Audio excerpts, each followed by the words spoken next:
Ok, bienvenidos al estudio de esta noche y um, está bien si no prenden su video. Estamos grabando de cualquier manera, pero quiero que pongan atención a lo que vamos a estar viendo en la pantalla. Y el tema de esta noche es Dios es santo. Dios es santo. Y estamos en Isaías capítulo 6. Es una porción conocida, pero necesitamos entender lo que dice.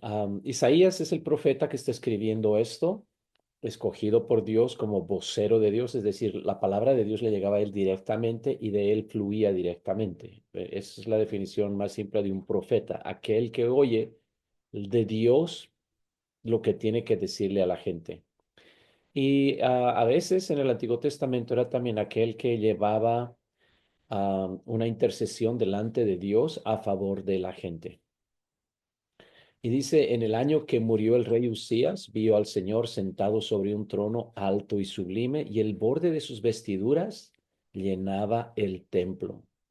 Por encima de él había serafines, cada uno tenía 6 alas, con dos cubrían sus rostros, con dos cubrían sus pies y con dos volaban. La palabra serafines acá viene del hebreo seraf o serafim, um, que significa alguien que es como ardiente, quemante, caliente, como una brasa encendida.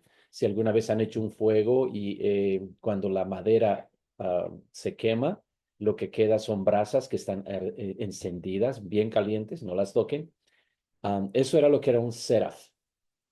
Y el plural de esa palabra seraf es serafim. Entonces, de ahí viene serafines al español. ¿Ok? Obviamente no lo tradujeron, simplemente lo transliteraron, es decir, usaron letras en nuestro idioma que puedan dar los sonidos originales para nosotros. ¿Ok? Ahora, dice que el uno al otro, estoy en el verso 3, proclamaba diciendo, Santo, Santo, Santo es el Señor de los ejércitos. Toda la tierra está llena de su gloria. Ahora, estos seres son obviamente sobrenaturales, son angelicales, pero son los conocidos como los adoradores por excelencia, los que proclaman a sí mismos la santidad de Dios. Santo, santo, santo es el Señor de los ejércitos. Esta triple repetición entonces, nos habla no de que hay tres santos, ¿ok? Ah, precisamente porque dice, vio al Señor sentado sobre un trono alto y sublime. Entonces, hay un solo trono en el cielo, ¿ok? No hay dos o tres. Entonces, si es un solo trono, es porque es un solo Dios. Esa es la realidad. Entonces, la idea de que hay más de uno no, no es una idea bíblica. ¿Ok? Entonces, ¿por qué está utilizando una triple repetición, santo, santo, santo? Porque en el hebreo, cuando esto se escribió, no tenían letras mayúsculas y minúsculas como nosotros tenemos. Am, entonces, ¿cómo ellos hacen algo? ¿Cómo enfatizan algo? ¿Cómo lo hacen más grande, más glorioso? Simplemente con una repetición. Entonces, si dice santo, entendemos que quiere decir eso. Dios es diferente que cualquier otra criatura, es un ser apartado, distinto. ah, y moralmente podemos decir, es un Dios que no tiene impurezas, es puro, completamente digno de todo honor y de toda gloria, qué sé yo. Cuando se repite santo, santo, eso está multiplicando, como quien diría, la santidad de Dios. Y santo, santo, santo es simplemente santísimo. ¿Ok? Es el Señor de los ejércitos. Ahora, toda la tierra, dice, está llena de su gloria. Ahora, note lo que pasa en el verso 4. Los umbrales de las puertas se estremecieron con la voz del que proclamaba y el templo se llenó de humo. Es decir, tanta era la manera de adorar a Dios que aún los umbrales de las puertas del templo celestial se estremecieron con la voz del que proclamaba. Es decir, así de poderoso era esa adoración, esa alabanza. Y el templo se llenó de humo. Y este humo normalmente podríamos identificarlo con la gloria del Señor. En hebreo le decían el Shejinah, cuando la gloria de Dios se manifestaba de esa manera como una nube o como humo. Un par de veces en el Antiguo Testamento esto sucede. Por ejemplo, cuando Moisés está dedicando el tabernáculo de Dios, ah, el tabernáculo se llena del humo de Dios y dice que los sacerdotes no podían ministrar, la gloria de Dios estaba presente. Lo mismo sucede con el templo de Salomón cuando lo está dedicando a Dios. Entonces, por eso es que Isaías ahora responde, ay de mí, pues soy muerto, porque siendo hombre de labios impuros y habitando en medio de un pueblo de labios impuros, mis ojos han visto al Rey, al Señor de los ejércitos. Entonces, note que ni siquiera se sentía digno, y este es un profeta, este no es cualquier persona, pero este profeta no se sentía digno de que sus ojos miraran al Rey, al Señor de los ejércitos. Entonces, por eso dice, soy muerto. ¿Ok? Entonces está muy preocupado de la gloria que está mirando, sabiendo que no era digno de mirarla.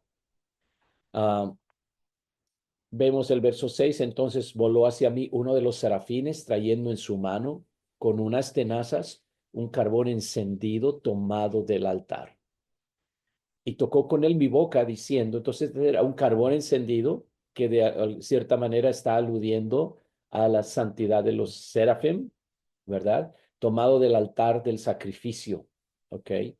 Entonces, llevaba, si es que está un carbón encendido en el altar, llevaba la sangre de los sacrificios y por eso dice que cuando toca con él mi boca, dice, esto ha tocado tus labios, tu culpa ha sido quitada y tu pecado ha sido perdonado. Y hasta aquí vamos a leer esto, pero creo que es importante entonces que cuando la gloria o la santidad de Dios se manifiestan, hay la preocupación de que alguien puede morir, ¿ok? Y entonces hay una necesidad de que la culpa de la persona que va a llegar a la presencia de Dios sea quitada o sea perdonada. Entonces, por eso es que estamos viendo esto. Entonces vemos que la santidad de Dios es tal que un ser común y corriente, aunque sea un profeta, aunque sea alguien santo, que no puede simplemente estar en esa presencia, que necesita ser limpiado de sus pecados. ¿Por qué? Porque si no, la misma santidad de Dios mataría a esta persona. ¿Ok? Entonces, esa es la lección de hoy. ¿Ok? Parece simple y lo es, pero es muy importante para comenzar cualquier idea que podamos nosotros tener de que podemos acercarnos a Dios y podemos estar en la presencia de Dios. Y es el hecho de que tenemos que entender cuán santo, santo, santo es el Señor de los ejércitos y que no cualquier persona puede estar en su presencia. ¿Ok? ¿Cómo sabemos que es un Dios supremamente santo? En el Antiguo Testamento hay ocasiones cuando Dios actúa de manera que muestra su santidad, ¿ok? Vamos a ver solamente uno de esos ejemplos, hay muchos, pero Nadab y Abiú eran hijos del sumo sacerdote Aarón. ¿Quién era Aarón? El hermano de Moisés. ¿Quién era Moisés? El que recibió los 10 mandamientos, las tablas en el monte Sinaí. Entonces estamos diciendo, estos son los sobrinos de Moisés. Habían sido consagrados como sacerdotes, es decir, eran parte del ministerio en el Antiguo Testamento. Entonces no era cualquier persona. Y para ser parte de ese ministerio tenían que vivir vidas separadas, distintas del resto de la gente, es decir, eran santificados de manera especial. Ahora, nos dice la Biblia que Nadab y Abiú dice que tomaron cada uno su incensario, pusieron en ellos fuego, pusieron sobre él incienso y ofrecieron delante del Señor fuego extraño que él no les había mandado. Ahora, note, ofrecieron delante de quién? Del Señor. No estaban ofreciendo esto como delante de ídolos, lo ofrecieron delante del Señor. Y el hecho de que aquí el Señor está en puras letras mayúsculas, nos habla que esta es el nombre sagrado, las cuatro letras sagradas, YHWH, ¿ok? Entonces, dice que Él no les había mandado ese fuego. ¿Qué pasó entonces? Salió fuego de la presencia del Señor y los consumió y murieron delante del Señor. Así de simple. O sea, no hubo una, como quien dice, no hubo una segunda oportunidad, no hubo como decir, Señor, perdón, nos vamos a arrepentir. No, simplemente que salió fuego de la presencia del Señor y los consumió. Ahora, eso quiere decir obviamente que murieron, y está detallado acá, murieron en la presencia del Señor. ¿Por qué? Porque como ministros estaban tratando de dar, perdón, un tipo de adoración que él no les había mandado, es decir, algo que él no había autorizado. Y entonces note cómo aún los sacerdotes tenían que tener mucho cuidado de ministrar en la presencia del Señor, porque el Señor es santo. Por eso es que Isaías está preocupado en Isaías 6. Mis ojos han visto al Señor, la gloria de Dios. Entonces él está, y estoy muerto. Entonces tenía que ser redimido su pecado, ¿verdad?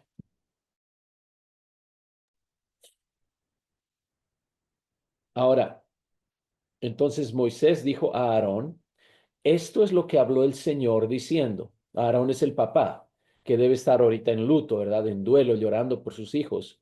Esto es lo que habló el Señor diciendo, me he de mostrar como santo en los que se acercan a mí y he de ser glorificado en presencia de todo el pueblo. Y Aarón calló, es decir, no podía decir nada porque él sabía que sus hijos habían entrado en la presencia del santo, santo, santo de manera indigna, ofreciendo un sacrificio, un tipo de adoración que él no había ordenado. Ok, ahora usted dice, hermano, eso está tremendo, pero sabemos que eso es el Antiguo Testamento y sabemos que Dios en el Nuevo Testamento hace las cosas de manera distinta. Pues veamos.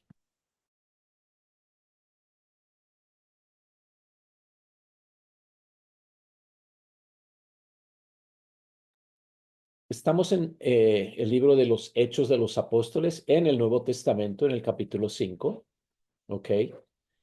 Lo que dice antes de esto, dice entonces José, quien por los apóstoles era llamado Bernabé, que significa hijo de consolación, y quien era levita, natural de Chipre, como tenía un campo, lo vendió, trajo el dinero y lo puso a los pies de los apóstoles.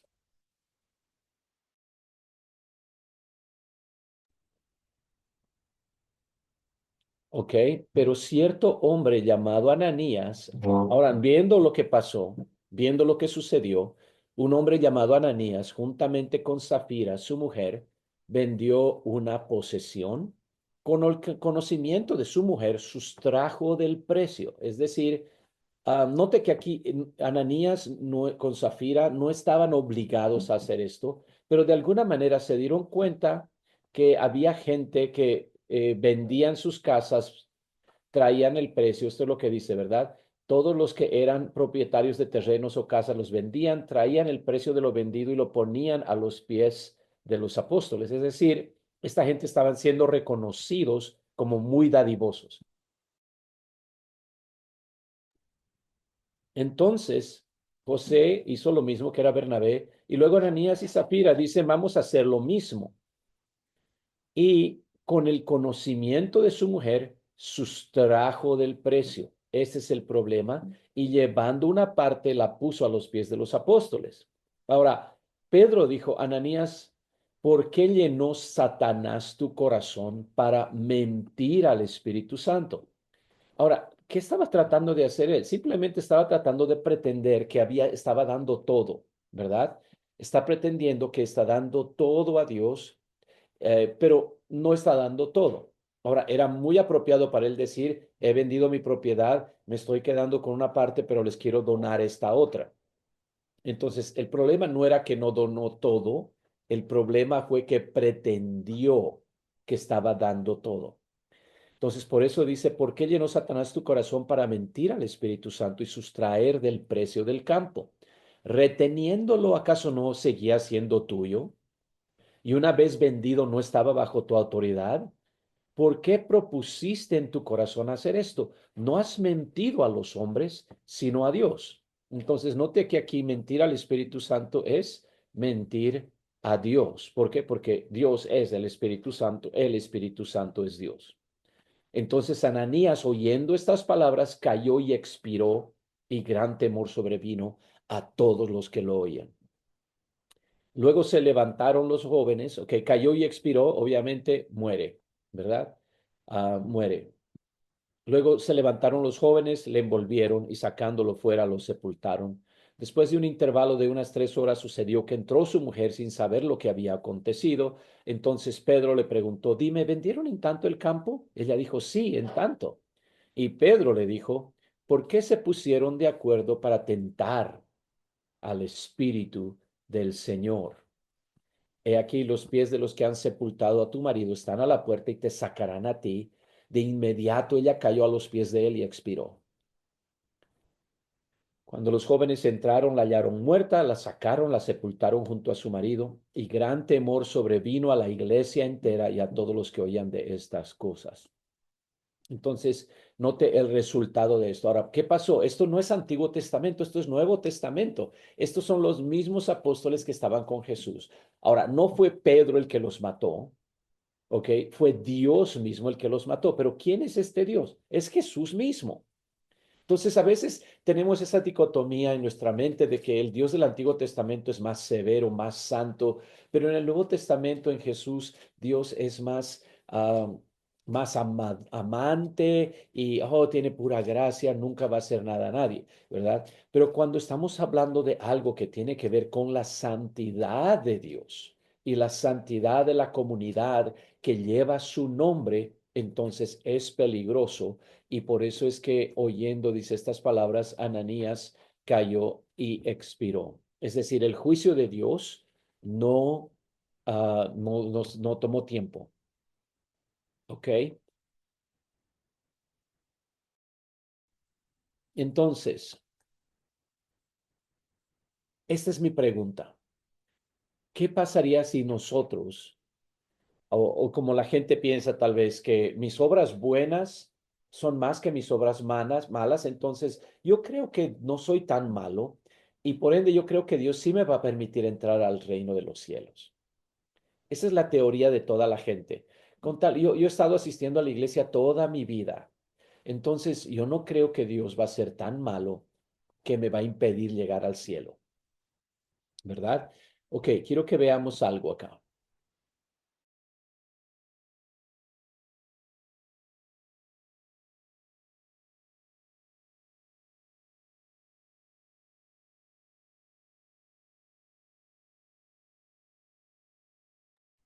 Ok, deme un segundito acá.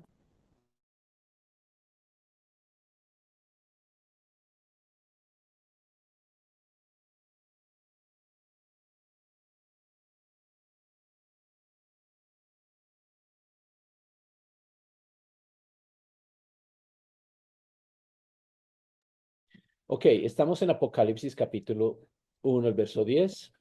Y perdón, yo estaba en el Espíritu en el día del Señor y oí detrás de mí una gran voz como de trompeta que decía, escribe en un libro lo que ves y envíalo a las 7 iglesias, a Éfeso, a Esmirna, a Pérgamo, a Tiatira, a Sardis, a Filadelfia y a Laodicea. Di vuelta para ver la voz que hablaba conmigo y habiéndome vuelto vi 7 candeleros de oro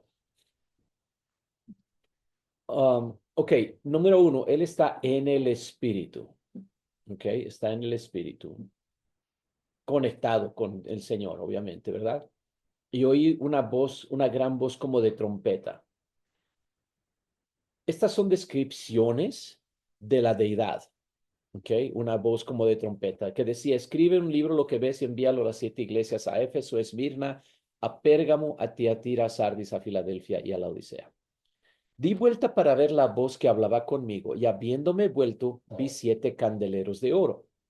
Y en medio de los candeleros vi a uno semejante al Hijo del Hombre, vestido con una vestidura que le llegaba hasta los pies y tenía el pecho ceñido con un cinto de oro. Su cabeza y sus cabellos eran blancos como lana blanca, como la nieve, y sus ojos eran como llama de fuego.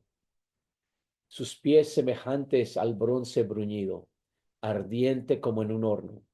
Note todas estas descripciones, que son descripciones de la deidad. Su voz era como el estruendo de muchas aguas. Estamos hablando poderosísimo, ¿verdad? Tenía en su mano derecha 7 estrellas y de su boca salía una espada aguda de 2 filos. Su rostro era como el sol cuando resplandece en su fuerza. Cuando le vi, caí como muerto a sus pies. Caí como muerto a sus pies, dice, cuando le vi. Okay, entonces está mirando la gloria de la divinidad y caí como muerto a sus pies. Ahora, ¿de quién está hablando acá? Está hablando de, ok, vamos a dar un paso atrás. Jesús tenía varios discípulos, obviamente. Notamos que en una ocasión alimenta como 5,000 personas, sin contar mujeres y niños. ¿Ok? No eran tan fieles, estaban más interesados en qué Jesús les podía dar de comer. Es decir, venían a la iglesia para recibir beneficios. ¿Ok? ¿Qué nos van a dar? Va a haber cafecito, nos van a dar pastelitos, qué sé yo. Am, esa gente no duraron y normalmente esa gente no va a durar. Cuando viene tiempo de prueba se van a apartar o cuando Dios deja de proveer sus necesidades se van a apartar. Sucede esto en Juan capítulo 6 si quieren revisarlo.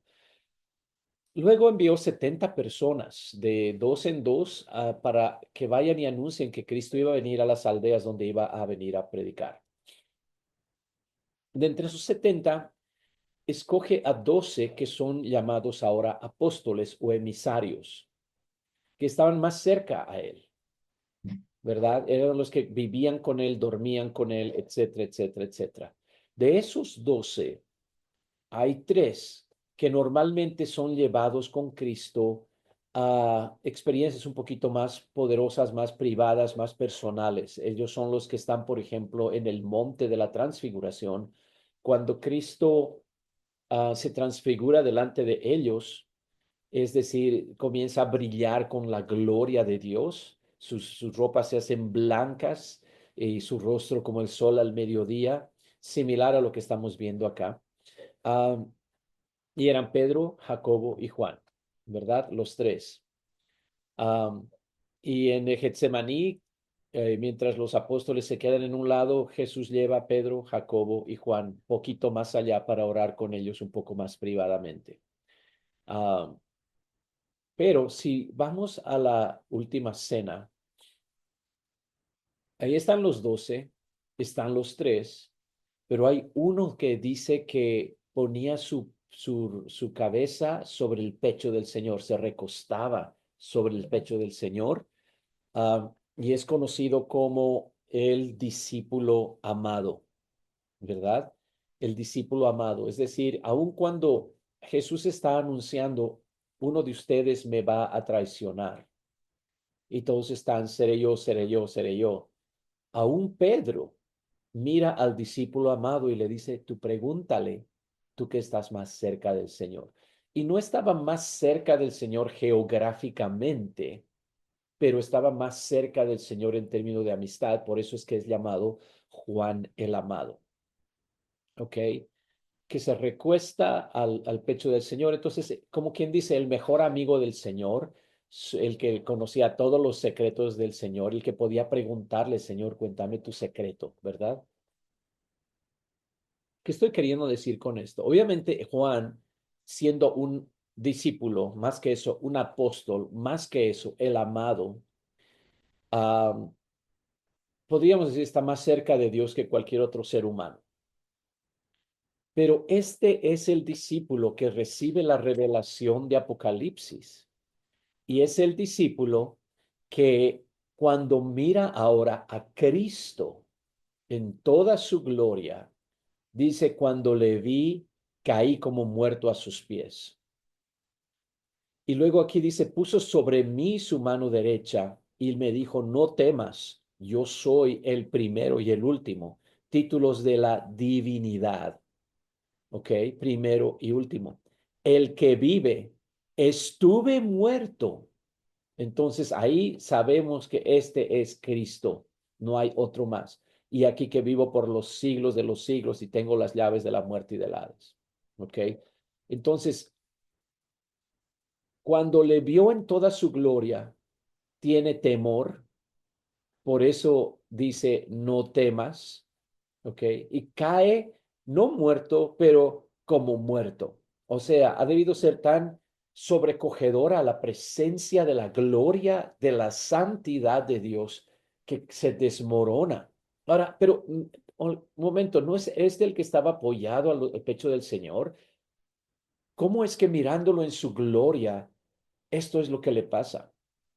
Porque ya Cristo no está con gloria velada. Cuando Cristo está caminando en medio de los discípulos, su gloria está velada por la humanidad, la carne, ¿verdad? Es Dios manifestado en carne, como quien dice, Dios recubierto de carne.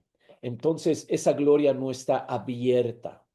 Pero ahora que está apareciéndose desde el cielo, que sus ojos son como llama de fuego, sus pies como semejantes al bronce bruñido ardiente como en un horno, su voz como el estruendo de muchas aguas. ¿Pueden imaginarse el sonido de esa voz? Su rostro como el sol cuando resplandece en su fuerza, etcétera, etcétera. Aún Juan el amado cae como muerto a sus pies. Ahora, esta es mi pregunta. ¿Cómo es que las personas piensan, con tal que mis obras buenas sean más que mis obras malas, yo creo que Dios me va a dejar entrar al cielo? ¿Qué piensa usted que va a pasar con alguien si es que Dios hiciera eso y abriera de par en par las puertas de los cielos?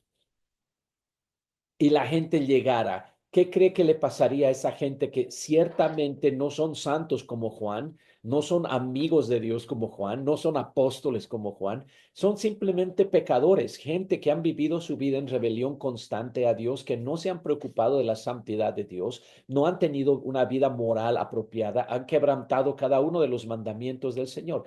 ¿Qué piensa usted que va a pasar con esa gente? ¿Ok? Ah, y usted tal vez está pensando, pues es que no creo que sea tan malo, ¿verdad? Aquí yo creo es donde nos damos cuenta, pobrecitos de nosotros, si tratamos de llegar a la presencia del Señor sin darnos cuenta de la completa santidad de Dios. Es más, no podemos llegar a la presencia de Dios cargando los pecados que llevamos en nuestra alma. Por eso es que tenemos una necesidad de salvación, porque Dios es santo y nosotros somos pecadores. Dios es santo y no hay manera que podamos vivir para siempre en su presencia con el pecado que estamos llevando en nuestra alma. Seríamos destruidos inmediatamente, seríamos muertos como Nadab y Abiú o aún como Ananías y Zafira. Por eso es que ellos, dice, le mintieron al Espíritu Santo, ¿verdad? Estoy en Apocalipsis 21:8, dice, pero para los cobardes e incrédulos, note eso, aquellos que han vivido su vida como si Dios no existiera, esos son los incrédulos. Cobardes, aquellos que tal vez han dicho, ya, yo creo en Dios, pero, a mi manera, gente que nunca se han puesto del lado de Dios. Los abominables que hicieron cosas que sabían que Dios detestaba, adulterio, fornicación, mentira, robo, etcétera, etcétera, etcétera. Y homicidas para los fornicarios, es decir, los que cometen pecados sexuales y hechiceros. De hecho, solamente para su información, la palabra que es hechiceros acá, uh, farmakeia en el griego, de donde viene la palabra farmacia, que es donde uno obtiene drogas legales en este caso, pero por esa conexión tiene que ver hechiceros, aquellos que caen en pecados de drogadicción y cosas así, idólatras, todo aquel que pone enfrente o encima de Dios cualquier otra cosa, pueden ser dioses falsos, puede ser la familia de uno, puede ser las amistades, el dinero, el trabajo, mujeres, lo que sea, o varones, y todos los mentirosos. Por eso es que Ananías y Zafira, cuando mintieron al Espíritu Santo, tuvieron que morir. Todos los mentirosos, su herencia será en el lago, será el lago que arde con fuego y azufre, que es la muerte segunda. Este lago que arde con fuego y azufre es el infierno. Entonces, imagínense, todos caemos en uno de estos pecados. Todos, alguna vez hemos mentido, alguna vez hemos puesto a otra cosa por encima de Dios, alguna vez hemos tenido pensamientos impuros, alguna vez hemos sido incrédulos o cobardes, que en vez de pararnos firmes para hacer lo que Dios quiere que hagamos, que vivamos vidas santas, hemos seguido a la multitud para pecar detrás de ellos, para hacer cosas que sabemos en nuestro corazón y en nuestra mente que Dios no aprueba. Para ellos es el lago que arde con fuego y azufre.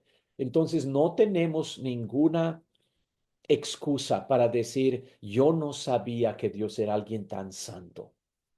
Ahora podemos nosotros darnos cuenta por qué tenemos la necesidad de no solamente poner nuestra fe en Cristo como la hizo Juan, de creer en Dios como lo hicieron Nadab y Abiú, de ofrecer adoración y alabanza a Dios como lo hacían Nadab y Abiú hasta el momento que ofrecieron algo que Dios no quería. O como Ananías y Zafira, que asistían a todos los cultos y amaban a Dios tal vez de alguna manera o a los hermanos, pero permitieron que la codicia o la hipocresía llenara sus corazones. No vamos a llegar, usted y yo, a no ser que seamos perfectos, porque si vamos a vivir con un Dios santo, que dice la Biblia, tenemos que también ser santos. Eso está en Primera Pedro capítulo ah, perdón, capítulo 1, vamos a ir. Antes bien, así como aquel que los ha llamado es santo, también sean santos ustedes en todo aspecto de su manera de vivir, porque escrito está, sean santos, porque yo soy santo. Entonces no podemos hacer otra cosa. Tenemos que ser santos.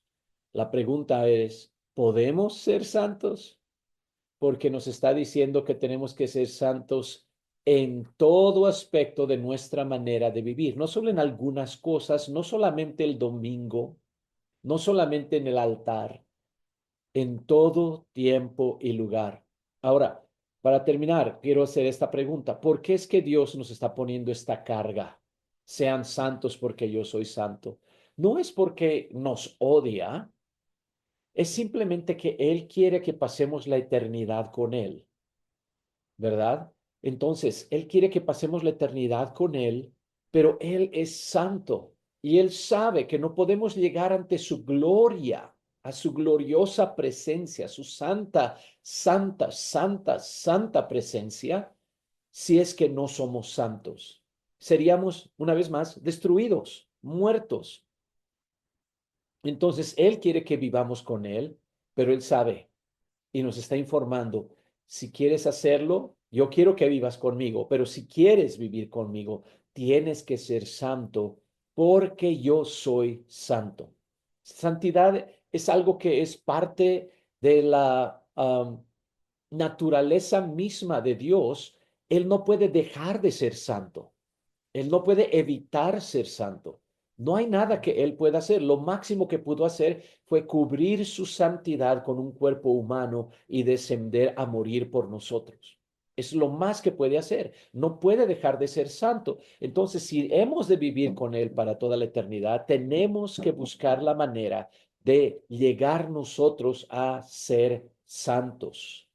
Porque si no, si el más cercano apóstol no pudo estar en su presencia sin caer a sus pies como muerto, honestamente qué va a pasar con nosotros. Señor Jesús, te damos gracias por tu palabra en esta noche. Padre, te damos gracias porque tú nos has revelado estas verdades. Son profundas, son necesarias, que podamos entenderlas, que podamos darnos cuenta que ningún ser humano puede ser salvo delante de ti, no cuando somos pecadores y tú eres santo. Nuestras intenciones no son suficientes, nuestras buenas obras no son para nada suficientes de hacernos dignos de llegar a tu presencia. Y Señor, no nos permitas llegar a tu presencia, no permitas que miremos tu santidad cuando todavía estamos cargados de pecado.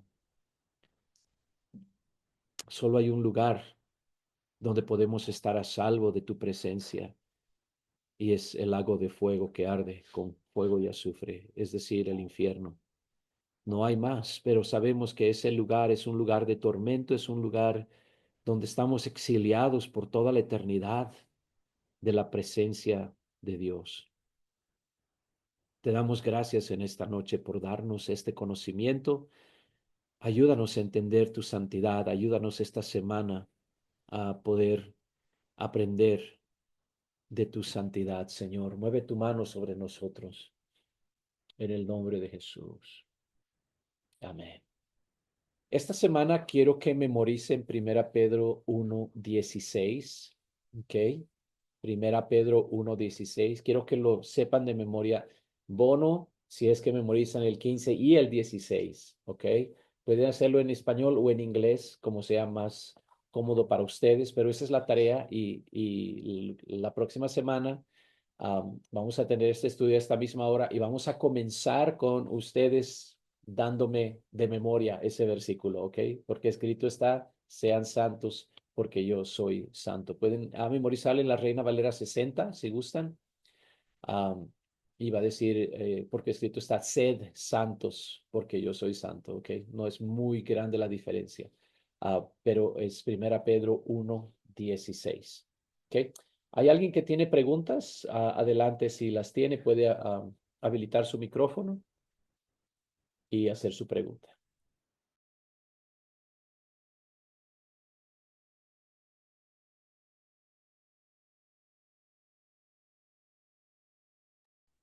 Si quiere poner algún comentario en el chat, puede hacerlo también.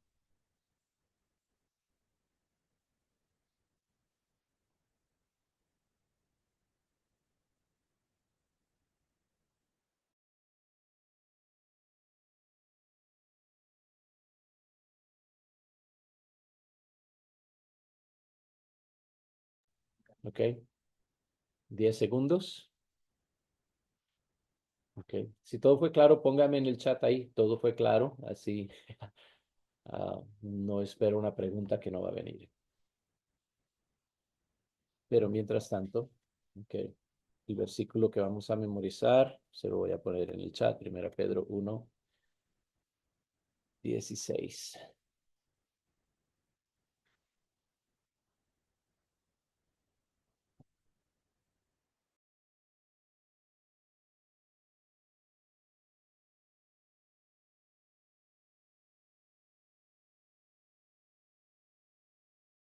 Ok, perfecto.